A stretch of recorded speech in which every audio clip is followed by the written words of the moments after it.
Ortho Ayurvedic oil and capsule. अब दर्द भी घुटने टेकेगा।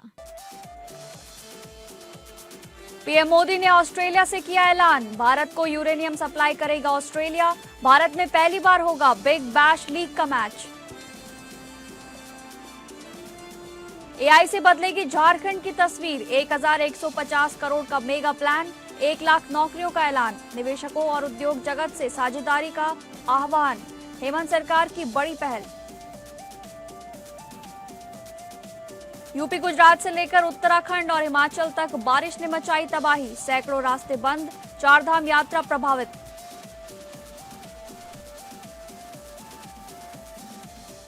नमस्कार, आप सभी का बहुत बहुत स्वागत है टॉप अपडेट में। मैं हूं आपके साथ शालिनी राणा। शुरुआत करेंगे टॉप अपडेट की। भारत के प्रधानमंत्री नरेंद्र मोदी ने अपने ऑस्ट्रेलिया दौरे के तीसरे और अंतिम दिन मेलबर्न क्रिकेट ग्राउंड का दौरा किया, जहां उनके साथ ऑस्ट्रेलिया के प्रधानमंत्री एंथनी एल्बनीज और पूर्व क्रिकेट कप्तान स्टीव वॉ भी मौजूद रहे। इस दौरान पीएम मोदी ने घोषणा की कि ऑस्ट्रेलिया की बिग बैश लीग का सीजन ओपनर पहली बार भारत में खेला जाएगा। 12 दिसंबर को चेन्नई के एमए चिदम्बरम स्टेडियम के मेलबर्न रेनेगेड्स और पर्थ स्कॉचर्स के बीच मुकाबला होगा। ऑस्ट्रेलियाई पीएम एल्बनीज ने इसे दोनों देशों के खेल संबंधों के लिए ऐतिहासिक कदम बताया। वहीं दोनों नेताओं की बैठक के बाद रक्षा, व्यापार, ऊर्जा, अंतरिक्ष और महत्वपूर्ण खनिजों समेत कई क्षेत्रों में अहम समझौतों का ऐलान किया गया है। भारत और ऑस्ट्रेलिया के बीच यूरेनियम डील पर भी मुहर लगी है। पीएम मोदी ने कहा कि दोनों देश मिलकर क्रिटिकल मिनरल्स कॉरिडोर विकसित करेंगे, जिससे रणनीतिक और आर्थिक साझेदारी को नई मजबूती मिलेगी।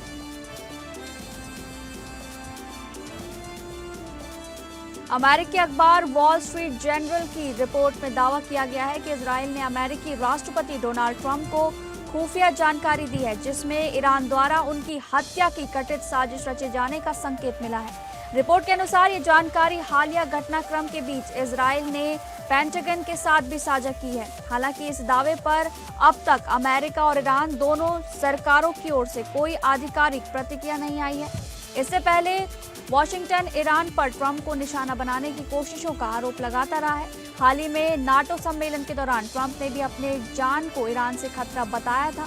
इस रिपोर्ट के सामने आने के बाद वॉशिंगटन और तेहरान के बीच पहले से जारी तनाव और गहरा गया है। ऐसे समय में ये दावा सामने आया है जब दोनों देशों के बीच संघर्ष विराम को लेकर भी अनिश्चितता बनी हुई है। अमेरिका और ईरान के बीच संघर्ष विराम समाप्त होने के बाद एक बार फिर सैन्य तनाव तेज हो चुका है। अमेरिकी सेंट्रल कमांड ने दावा किया कि उसने 170 से अधिक ईरानी सैन्य ठिकानों पर मिसाइल और ड्रोन हमले किए, जिसमें air defence system, missile drone भंडार और हॉर्मुज स्ट्रेट के आसपास के ठिकाने शामिल हैं।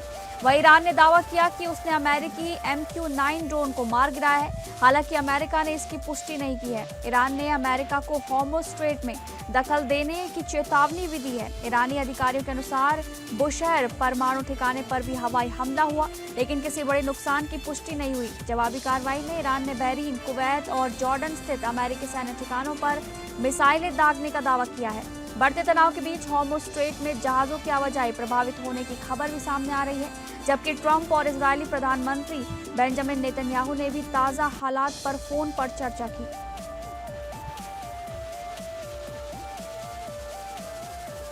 झारखंड की हेमंत सरकार ने राज्य को आर्टिफिशियल इंटेलिजेंस आधारित सुशासन और डिजिटल अर्थव्यवस्था का राष्ट्र केंद्र बनाने की दिशा में बड़ा कदम उठाया है। दिल्ली में आयोजित नेशनल स्टेक होल्डर्स कंसल्टेशन 2026 के दौरान सरकार ने झारखंड AI विजन 2050 का व्यापक रोड मैप पेश किया। इस योजना के तहत शासन, शिक्षा, स्वास्थ्य, कृषि, उद्योग और नागरिक सेवाओं में AI का व्यापक उपयोग किया जाएगा। सरकार ने अगले 5 वर्षों में AI अवसंरचना और डिजिटल क्षमता विकास के लिए 1150 करोड़ रुपए निवेश का प्रस्ताव रखा है। रांची में 100 एकड़ में अत्याधुनिक IT पार्क विकसित करने की भी योजना है, जो IT कंपनियों, स्टार्टअप्स और ग्लोबल कैपेबिलिटी सेंटर का प्रमुख केंद्र बनेगा। विजन 2025-50 के तहत 10,000 करोड़ रुपए से अधिक निवेश आकर्षित करने का लक्ष्य रखा गया है। साथ ही 50 से ज्यादा ग्लोबल कैपेबिलिटी सेंटर, 1000 से अधिक AI स्टार्टअप्स और 1 लाख से ज्यादा AI आधारित रोजगार सृजित करने की तैयारी की गई है। मौसम विभाग ने 13 राज्यों में आंधी, तेज बारिश और 70 किलोमीटर प्रति घंटे की रफ्तार से हवाएं चलने का अलर्ट जारी किया है। दक्षिण भारत में सक्रिय मानसून और लो प्रेशर ट्रफ के चलते कई राज्यों में भारी वर्षा की संभावना बनी हुई है। उत्तराखंड में पिछले 24 घंटे की मूसलाधार बारिश ने जनजीवन पूरी तरह प्रभावित कर दिया है। भूस्खलन के कारण यमुनोत्री, गंगोत्री, बद्रीनाथ और आदि कैलाश मार्ग समेत कई प्रमुख सड़कें बंद हो गई हैं, जबकि करीब 1000 यात्री यमुनोत्री मार्ग पर फंस गए हैं। राज्य के 10 जिलों में स्कूल बंद कर दिए गए हैं और 107 संपर्क मार्ग अवरुद्ध हैं। हरिद्वार, रुड़की और काशीपुर में जलभराव से बाढ़ जैसे हालात बन गए हैं, जबकि नैनीताल झील का जलस्तर बढ़ने से नौकायन भी रोक दिया गया है। चमोली, कर्णप्रयाग, टिहरी और कुमाऊं क्षेत्र में लगातार भूस्खलन से सड़कें और पैदल मार्ग क्षतिग्रस्त हुए हैं, जिससे राहत और बचाव कार्य भी प्रभावित हो रहा है। महाराष्ट्र की राजनीति में एक बार फिर बड़े राजनीतिक बदलाव की चर्चाएं तेज हो गई हैं। विधान भवन में शरद पवार और एकनाथ शिंदे की मुलाकात के बाद मुंबई में नेताओं के बीच बैठकों का दौर लगातार जारी है। इसी कड़ी में उप मुख्यमंत्री सुनेत्रा पवार ने मुख्यमंत्री देवेंद्र फडणवीस से मुलाकात कर पार्टी के रुख से उन्हें अवगत कराया। सूत्रों के अनुसार शरद गुट के संभावित विलय और एनडीए में शामिल होने की स्थिति पर भी चर्चा हुई। मुख्यमंत्री फडणवीस ने भरोसा दिलाया कि किसी भी फैसले से पहले सहयोगियों को विश्वास में लिया जाएगा। हालांकि वो पहले ही कह चुके हैं कि एनडीए में अब जगह नहीं है। उधर शिवसेना उद्धव गुट सांसद संजय राउत ने शरद पवार की शिंदे के कार्यालय में हुई बैठक पर सवाल उठाते हुए इसे गलत राजनीतिक संदेश बताया। इन लगातार बैठकों ने महाराष्ट्र की सियासत में नए समीकरणों और संभावित फेरबदल की अटकलों को और हवा दे दी है। छत्तीसगढ़ के मुख्यमंत्री विष्णुदेव साय ने आरंग विधानसभा के नगर पंचायत समोदा में 128 करोड़ रुपए से अधिक विकास परियोजनाओं का लोकार्पण और भूमि पूजन किया। इस अवसर पर कैबिनेट मंत्री गुरु खुशवंत साहिब और कई जनप्रतिनिधि भी मौजूद रहे। मुख्यमंत्री ने एक पेड़ मां के नाम 2.0 अभियान के तहत पौधारोपण किया और सरस्वती साइकिल योजना के अंतर्गत छात्राओं को निःशुल्क साइकिल वितरित की। उन्होंने जवाहर उत्कर्ष योजना में उत्कृष्ट प्रदर्शन करने वाले छात्र छात्राओं को सम्मानित भी किया। अपने संबोधन में मुख्यमंत्री ने क्षेत्रवासियों को विकास योजनाओं की सौगात दी और बधाई दी और मंत्री गुरु खुशवंत साहिब के क्षेत्र के प्रति सक्रियता की सराहना की।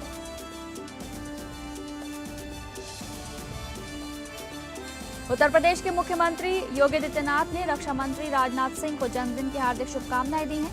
उन्होंने अपने संदेश में राजनाथ सिंह को प्रखर वक्ता, जनप्रिय राजनेता और राष्ट्रहित के प्रति समर्पित व्यक्ति बताया।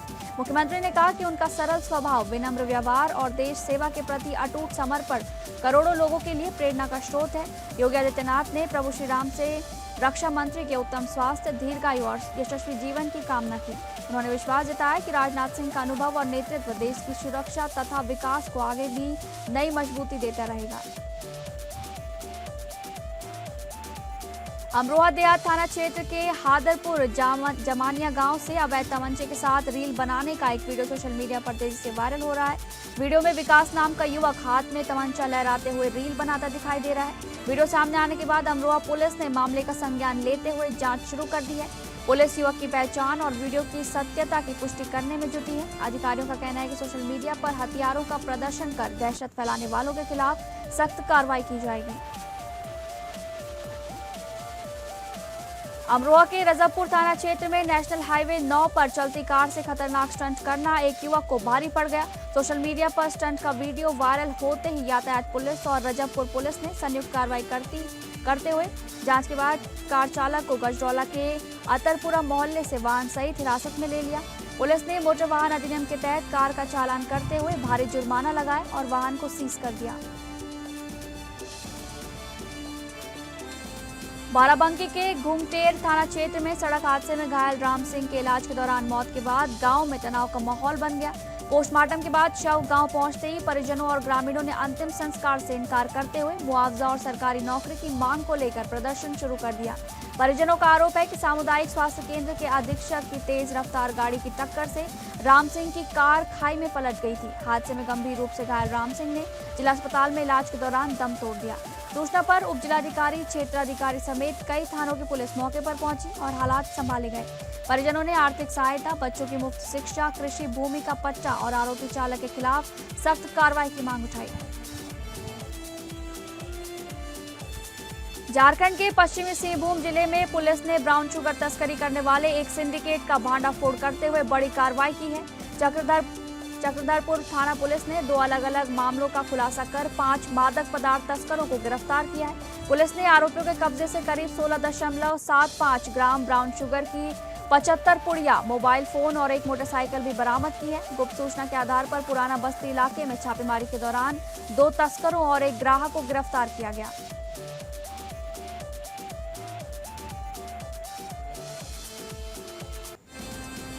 हापुड़ जिले में लगातार बारिश के बाद काली नदी का जलस्तर बढ़ने से ग्रामीण क्षेत्रों में बाढ़ जैसे हालात बन गए हैं। हापुड़ देहात थाना क्षेत्र के मलकपुर समेत आधा दर्जन गांवों के किसानों की सैकड़ों बीघा फसल पानी में डूब गई है। खेतों में कई फीट तक पानी भर जाने से किसानों को लाखों रुपए के नुकसान की आशंका है। ग्रामीणों का आरोप है कि काली नदी की समय पर सफाई नहीं होने के कारण पानी खेतों तक पहुंच गया। फसलें जलमग्न होने से किसानों की चिंता लगातार बढ़ती जा रही है।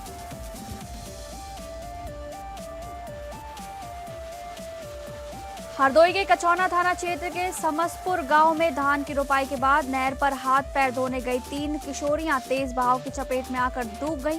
हादसे के दौरान ग्रामीणों ने तत्परता दिखाते हुए शिवानी और नैन्सी को सुरक्षित बाहर निकाल लिया। वहीं कन्हैया लाल की दूसरी बेटी शिवांशी का अब तक कोई सुराग नहीं लग सका है। घटना के बाद गाँव में अफरा तफरी का माहौल बन गया। सूचना मिलते ही कचौना पुलिस, फायर ब्रिगेड और स्थानीय गोताखोर मौके पर पहुंच गए। लापता किशोरी की तलाश के लिए लगातार सर्च ऑपरेशन चलाया जा रहा है। प्रशासन ने लोगों से बरसात के मौसम में नहरों और तेज बहाव वाले जल स्रोतों के पास विशेष सावधानी बरतने की अपील की है। कन्नौज में आगरा लखनऊ एक्सप्रेसवे पर एक भीषण सड़क हादसा हो गया। जानकारी के अनुसार ओवरटेक करने के दौरान एक बस अनियंत्रित होकर ट्रक से जा टकराई। हादसे में बस में सवार 1 दर्जन से अधिक यात्री घायल हो गए। सभी घायलों को तत्काल मेडिकल कॉलेज में भर्ती कराया गया, जहां उनका इलाज जारी है। ये बस चंडीगढ़ से गोरखपुर जा रही थी। दुर्घटना तालग्राम थाना क्षेत्र में एक्सप्रेसवे के 171 किलोमीटर कट के पास हुई है। पुलिस और राहत दल ने मौके पर पहुंचकर बचाव कार्य किया तथा यातायात को सुचारू कराया।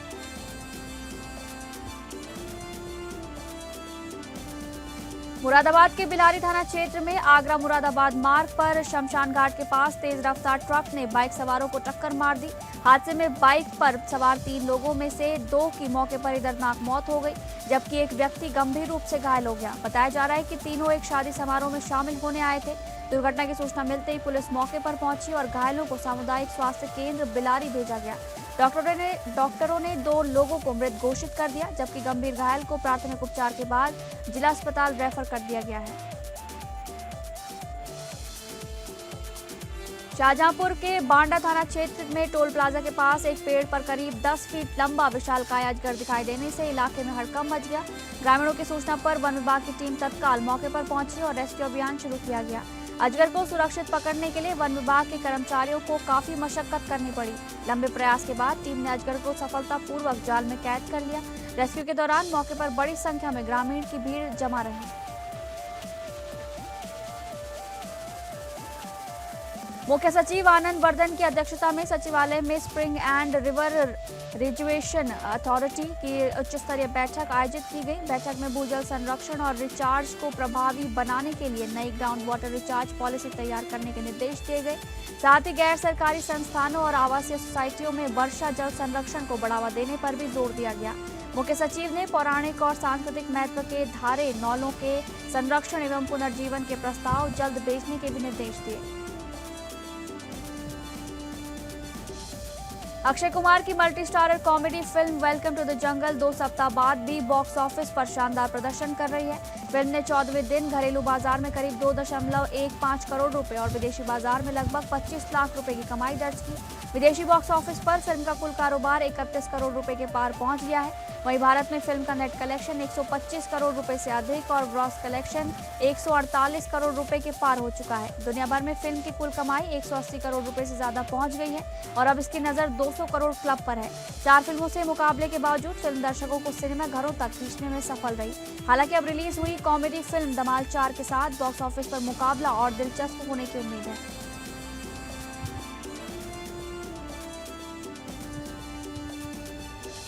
नितेश तिवारी की बहुप्रतीक्षित फिल्म रामायण का फर्स्ट लुक 23 जुलाई को सैन डिएगो कॉमिक कॉन 2026 में दुनिया के सामने पेश किया जाएगा।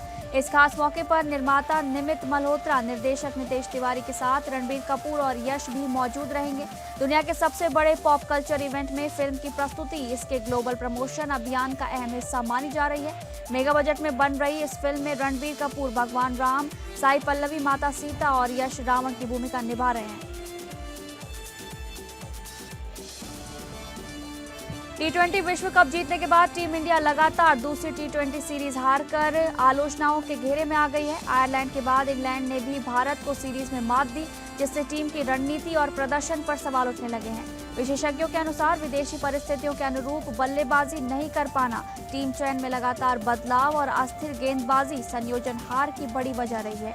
बल्लेबाज स्विंग और सीम मूवमेंट का प्रभावी जवाब नहीं दे सके, जबकि कई खिलाड़ियों को उनकी स्वाभाविक बल्लेबाजी क्रम से हटाकर खिलाया गया। टीम प्रबंधन की रणनीति और कोचिंग फैसलों पर भी सवाल उठ रहे हैं। पूर्व खिलाड़ियों ने भी टीम चयन और संतुलन को लेकर चिंता जताई है।